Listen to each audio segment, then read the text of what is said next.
esfuerzo del Estado de Chile por restituir tierras fue durante el gobierno de Salvador Allende, en el contexto de la reforma agraria.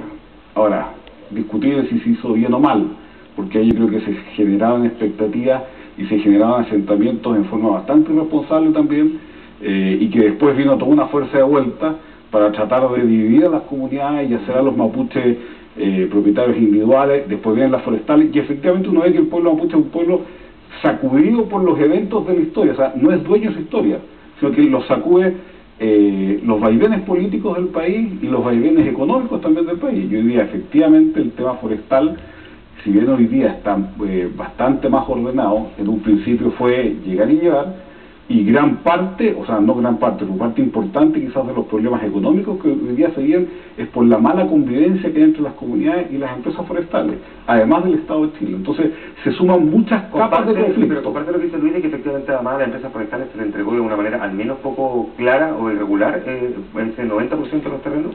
No poco clara, porque todo se hizo de acuerdo a ahí. Lo que pasa es que compraron muy barato, y muchas veces compraron sin el conocimiento total de quienes vendían, y por lo tanto sí hubo compras que fueron abusivas, sí hubo precios muy bajos que se pagaron, y sí hubo un desorden total en un desarrollo forestal que debía haber sido compatible con la agricultura que sigue en ese momento. Por lo tanto, se podría explicar también en parte la indignación en ese comportamiento abusivo.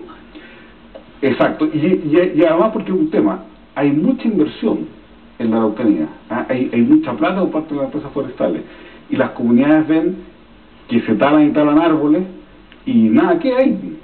Todo se va en unos camiones gigantescos y la riqueza pasa. Voy contigo, Alberto, porque me tengo que ir a la pausa, pero